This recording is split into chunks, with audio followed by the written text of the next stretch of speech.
Friends welcome to our channel. Already మీరు village videos మన అన్ని ఛానల్స్ లో చూస్తూ ఉన్నారు. సో వాటి కంటిన్యూయేషన్ వీడియో ఇది. మా అమ్మమ్మ వాళ్ళ ఊరికి వెళ్ళి రిటర్న్ మళ్ళీ అత్తమ్మ వాళ్ళ ఊరికి వెళ్తున్న వీడియో. వెళ్ళేటప్పటికి అత్తమ్మ చింతాకు చేప కూర, తర్వాత దాంట్లో రొయ్యలు వేయిస్తుంది, దాంట్లో చేపల పులుసు. ఇది నా కోసం మా అత్తమ్మ కష్టాలు పడి. ఇక్కడ ఏంటంటే అమ్మ వాళ్ళ ఊరి నుంచి కొరమేని చేపలు చెరువులో పట్టినవి తీసుకొచ్చాను. సో అత్తమ్మ అయితే చాలా బాగా చేస్తుంది. ఏ కూర చేసినా కూడా అది కూడా అత్తమ్మ చేసే విధానం చూస్తే శ్రమ లేకుండా చేసేస్తాను అనమాట. మనమైతే ఇన్ని వెరైటీలు చేయడానికి హడావుడి పడుతూ ఉంటాం కదా. సో అలా కాకుండా చాలా ఈజీగా చేస్తుంది, అట్ ద సేమ్ టైం టేస్ట్గా కూడా ఉంటుంది. సో ఈరోజు అత్తమ్మ ఏంటంటే ఆ రొయ్యలు ఇప్పుడే తీసుకొచ్చాను, మనుగోలుకి వెళ్ళాను కదా అమ్మమ్మ వాళ్ళ ఊరికి, అక్కడి నుంచి తీసుకొచ్చారు రొయ్యలు. సో దాన్ని జస్ట్ ఊరికే ఆవగిచ్చడం అంటారు కదా, అలా చేసి తర్వాత చింతాకు చేపలు ఒక వెరైటీ, పులుసు కొంచెం పెట్టిమన్నాను అనమాట. సో అన్నీ పెట్టేసిన తర్వాత చూడండి అన్ని నీట్గా కూడా ప్యాక్ చేసేసింది అనమాట, తీసుకెళ్ళడానికి ఈజీగా ఉండేలాగా. ఇప్పుడు మేము వెళ్తున్నాం రిసెప్షన్కి. సో రిసెప్షన్ చూసుకొని మళ్ళీ నైట్ ఊరికి వెళ్ళిపోయి నెక్స్ట్ డే మార్నింగ్ బెంగళూరు వెళ్ళాలన్నమాట. సో రిసెప్షన్ మొన్న పెళ్ళికి వెళ్ళాం కదా, సో వాళ్ళదే రిసెప్షన్. వీళ్ళు వచ్చి మా అత్తమ్మ వాళ్ళ బంధువులు. సో మా అత్తమ్మకి పిన్ని కొడుకు మనవరాలు పెళ్ళి అన్నమాట. సో అత్తమ్మ చాలా ఫీల్ అయింది. తనకి ఇప్పుడు హెల్త్ ప్రాబ్లం ఉంది, అందువల్ల రాలేకపోయింది. సో లైవ్లో చూపించాం అత్తమ్మకి మ్యారేజ్ అయితే. సో అందరినీ మిస్ అయ్యాను, నేను ఈ మ్యారేజ్లో అందరినీ కలుసుకోవాలనుకున్నాను అని చెప్పి చాలా ఫీల్ అయ్యిందని చెప్పి పూజ చెప్పింది. అప్పుడు ఆ టైంలో పూజ చెన్నైలో అత్తమ్మ దగ్గర హాస్పిటల్లో ఉందన్నమాట. సో ఏంటంటే ఇట్లా మ్యారేజ్కి వెళ్ళినప్పుడు మనం అందరినీ ఒకే చోట కలిసే అవకాశం ఉంటుంది. అందరినీ ఒకే చోట కలవడం కష్టం కదా, వాళ్ళ ఇళ్ళకి వెళ్ళినా తనితనిగా కలుస్తాం కానీ. సో అందువల్ల నేను చాలా వీడియోస్లో చెప్తూ ఉంటాను, మ్యారేజ్కి వెళ్ళినప్పుడు హడావుడిగా ఏదో వెళ్ళామా, అక్షంతలు వేసామా వచ్చేసామా, లేదా రిసెప్షన్కి వెళ్ళామా ఏదో తిన్నామా వచ్చేసామా, అలా కాకుండా సో అందరితో కాసేపు స్పెండ్ చేస్తే కొంచెం బాగా రిలాక్స్ అవుతుందని అనిపిస్తుంది. మేము ఎప్పుడు వెళ్ళినా కూడా హడావుడిగా ఏ పెళ్లి నుంచి కానీ ఏ రిసెప్షన్ నుంచి కానీ వచ్చేయం. సో అందరినీ పలకరించి కాసేపు సరదాగా కూర్చొని వద్దాం అనుకుంటా, కానీ ఎదుటి వాళ్ళు కూడా మనకు సహకరించాలి. సో ఎప్పుడు చూసినా కూడా పెళ్లిళ్ళలో హర్రీబరీగా ఏదో ఊరికి వెళ్ళిపోతే వాళ్ళ ఇంటికి వెళ్ళిపోవాలి, కొంపలంటుకు పోయినట్టు ఫీల్ అయిపోతూ ఉంటారు, ఇది తొందరగా వెళ్ళిపోవాలి అని చెప్పి. కానీ ఉన్న కాస్త అరగంట గంట అందరితో గడిపితే ఎంత బాగుంటుంది. ఒక్కసారి ఎప్పుడైనా సరే మీరు హర్రీబరీ లేకుండా ఇలా పెళ్ళిళ్ళకి కానీ రిసెప్షన్ కానీ వెళ్ళినప్పుడు సో మన వాళ్ళందరితో కూర్చొని సరదాగా కాసేపు మాట్లాడండి, నిజంగా ఆనందమే నెక్స్ట్ లెవెల్ ఉంటుంది అనమాట. సో మేమైతే ఎప్పుడు దాదాపుగా మిస్ చేసుకోం, అన్లెస్ అంటిల్ వాళ్ళు వెళ్ళిపోయేంత వరకు కూడా మేము ఉండి వాళ్ళతో సరదాగా టైం స్పెండ్ చేసే వస్తూ ఉంటాం. సో ఇదైతే నేను చాలా వీడియోస్లో చెప్తూ ఉంటాను. తర్వాత ఇక్కడ కొంతమందికి నేను సారీ చెప్పాలి. ఏంటి అంటే పాపం ఇద్దరు ముగ్గురు నన్ను పలకరించారు, ఏంటో నాకు తెలియలా. నాకు తర్వాత అనిపించింది, అయ్యో నేను వాళ్ళతో ఎక్కువసేపు మాట్లాడలేకపోయానే, జస్ట్ వాళ్ళు పలకరించారు అలా నవ్వేసి ఏదో ఒకటి అరాకొరగా ఒక మాట మాట్లాడేసి వచ్చేసానే అని చెప్పి తర్వాత బాగా ఫీల్ అయ్యాను.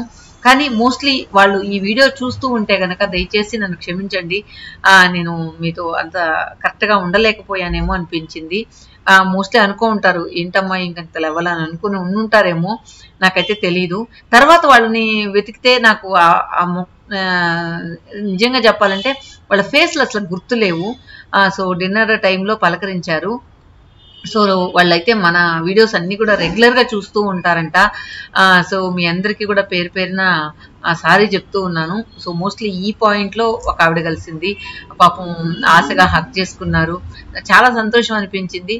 తర్వాత వచ్చేసిన తర్వాత అనిపించింది, ఏంటి నేను అట్లీస్ట్ వాళ్ళతో ఒక 2-3 నిమిషాలైనా మాట్లాడలేదే అని తర్వాత ఫీల్ అయ్యాను. సో అందువల్ల వీడియోలో వాళ్ళకి ఎలా అయినా సరే వాళ్ళకి నా సారీని కన్వే చేయాలనుకున్నాను. సో మీరు కనుక ఈ వీడియో చూస్తే కనుక కమెంట్లో తప్పకుండా మీ ఫీలింగ్ ఏంటి నన్ను కలుసుకున్నప్పుడు అనేది మాత్రం తెలియజేయండి, నేను హ్యాపీ ఫీల్ అవుతాను. మోస్ట్లీ మీరు వేరే తప్పుగా ఏమి అనుకొని ఉండరు, కానీ ఎందుకో నాకే ఒక గిల్టీ ఫీలింగ్ అనిపించింది. సో అందుకే ఈ వీడియోలో చెప్తూ ఉన్నాను. తర్వాత ఇక వీడియోలోకి వచ్చేసినట్లయితే హ్యాపీగా 6 బయట డిన్నర్ అనమాట. చాలా బాగుండింది. ఎందుకంటే ఇలా ఆరు బయట చంద్రుని చూస్తూ హ్యాపీగా తినడం అనేది నిజంగా చాలా సంతోషం అయింది. తర్వాత వీళ్ళే మా అత్తమ్మ వాళ్ళ తమ్ముడు వైఫ్ అన్నమాట. సో అంటే తమ్ముడు అంటే వాళ్ళ చిన్నాన్న వాళ్ళ కొడుకు అన్నమాట. సో వీళ్ళైతే ఎప్పుడు కూడా పార్వతీ పరమేశ్వర్ లాగా ఎప్పుడు ఒకరికొకరు అన్యోన్యంగా చాలా బాగుంటారు. ఇంకా వాళ్ళ కోడల్ని కూడా కూతురు కంటే ఎక్కువగా చూసుకుంటారు. వాళ్ళకి కూతురు లేరు, కూతురులాగా చూసుకుంటారు. అదే విధంగా కోడళ్ళు కూడా వీళ్ళని బాగా చూసుకుంటారు. తర్వాత అందరూ ఫ్యామిలీ అందరూ కూర్చొని వాళ్ళ పాటికి వాళ్ళు రిసెప్షన్ చేసుకుంటూ అక్కడ ఫొటోస్ తీసుకుంటే మేము అందరం కలిసాం కదా. సో అందరం ఒక ఫోటో తీసుకుందాం అని చెప్పి ఇలా కూర్చున్నాం. సో అలాగే మన వీడియోలో కూడా ఒక మెమరీగా ఉంటుందని తీసుకున్నాను. వీళ్ళందరూ కూడా మీకు తెలియకపోయినా సో మా కోసం తీసిన ఈ చిన్న క్లిప్పింగ్ అనమాట. ఎప్పుడైనా ఈ వీడియో చూసుకున్నప్పుడు అందరినీ చూసిన జ్ఞాపకం ఉంటుందని చెప్పి అలా చాలాసేపు చాలా ఫొటోస్ తీసుకున్నారు అందరూ కూడా. ఇది చాలా బాగా అనిపించింది. ఈ మెమరీ అప్పుడప్పుడు రాదు కదా, ఎప్పుడో ఇలా కలిసినప్పుడే వస్తుంది. సో కాటంరెడ్డి వంశం అన్నమాట ఇది. మా అత్తగారి వాళ్ళ పుట్టింటి పేరు వచ్చి పుట్టింటి సర్నేమ్ వచ్చి కాటంరెడ్డి వంశం అంతా కూర్చోండి. కాటంరెడ్డి వంశం అంతా కూర్చోండి అంటున్నా, చూసారు కదా. సో అత్తమ్మ వాళ్ళు ఏంటంటే అత్తమ్మ వాళ్ళ సైడు పెద్ద ఫ్యామిలీ. సో అందరు ఇంక వాళ్ళ పిల్లలు అంతా కలిసినప్పుడు ఏంటంటే ఇది ఆల్మోస్ట్ రిసెప్షన్ లాస్ట్ అయిపోయింది అనమాట. సో అప్పుడు క్లిప్పింగ్స్ తీసుకుంటూ ఉన్నాం. సో ఇదంతా థర్డ్ జనరేషన్ అని చెప్పొచ్చు. So third generation, second generation, first generation అలా అందరూ కూర్చున్నారు. సో కొంతమంది మాత్రమే నాకేంటంటే టక్కన వీడియో తీసేవాళ్ళు కనిపించట్లేదు, అందరూ వాళ్ళ పనుల్లో బిజీ ఉన్నారు. అప్పటికి పాపం ప్రణవ్ చాలా సహకరించాడు కొన్ని వీడియోస్ తీయడానికి. తర్వాత ఇక్కడ చూడండి రిసెప్షన్. సో ఇప్పుడు మేము లాస్ట్గా ఎందుకంటే ఫస్ట్లో అయితే అందరూ క్యూలాగా ఉండి ఒక్కొక్కళ్ళు పోయి ఆశీర్వదిస్తూ ఉంటారు. సో మేమైతే హ్యాపీగా లాస్ట్లో ఎలాగో మేము ఇందాక చెప్పినట్టు కాసేపు అందరితో స్పెండ్ చేయడానికి లాస్ట్ వరకు ఉంటాము ఎక్కడికి వెళ్ళినా అని చెప్పాను కదా. సో అలాగా లాస్ట్లో కొంచెం ఫ్రీ అయ్యాక వెళ్ళాము వాళ్ళని అక్షంతలు వేద్దామని చెప్పి. సో అప్పుడు కూడా ఒకరిద్దరు వచ్చే లైన్లో ఉన్నారనమాట.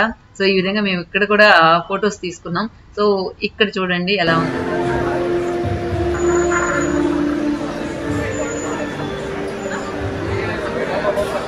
సో నాకైతే మేమందరం నలుగురం కలిసి వెళ్ళే ఏ ప్రోగ్రామ్ అయినా ఏ ఫంక్షన్ అయినా చాలా ఇష్టం. సో అందరం కలిసి వెళ్ళేది చాలా తక్కువ ఉంటుంది.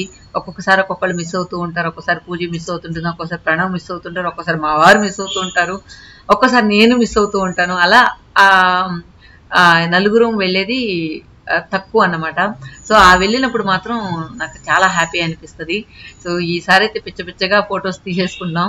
చూడండి మా పూజి ప్రణవ్ని ఎలా ముప్ప తిప్పలు పడుతుందో. వాడు కూడా పాపం ఓపిక్గా పూజి ఏది అడిగినా ఓపిక్గా తీస్తాడు. తర్వాత చేతిలో స్వీట్ బాక్సు, ఆ స్వీట్ బాక్స్ ఎవరైనా ఎత్తుకెళ్ళిపోతారని మా ప్రణవ్ స్వీట్ బాక్స్ని అలాగే పట్టుకుని మరీ తీస్తూ ఉన్నాడు.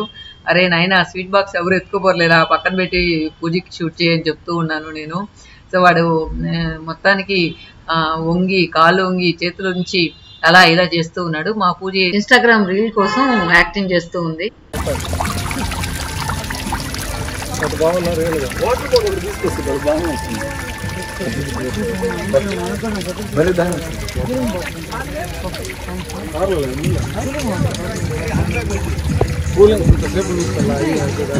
మొత్తానికి రిసెప్షన్ అయితే అయిపోయింది. సో అందరం చాలా సరదాగా గడిపాం. దాదాపు ఒక 1.5 hour 2 hours దాకా బాగా స్పెండ్ చేసాం. తర్వాత ఇప్పుడు మేము మళ్ళీ అత్తమ్మ వాళ్ళ ఇంటికి వెళ్ళి చేపల కూరలన్నీ ప్యాక్ చేసేసింది కదా, అవి తీసుకొని ఇక ఊరికి వెళ్ళి నెక్స్ట్ డే మార్నింగ్ ఇక ప్యాకప్ అన్నమాట. సో ఈ 2 days కూడా ఇంత బిజీగా చాలా బిజీగా ఉన్నా కూడా వాల్యుబుల్ టైం స్పెండ్ చేసామనిపించింది. చాలా హ్యాపీ అనిపించింది. ఊర్లో వాళ్ళందరినీ కలవడం, ఇలా మ్యారేజెస్లో బంధువులందరినీ కలవడం చాలా హ్యాపీ. ఓకే ఫ్రెండ్స్, నెక్స్ట్ వీడియోలో కలుద్దాం.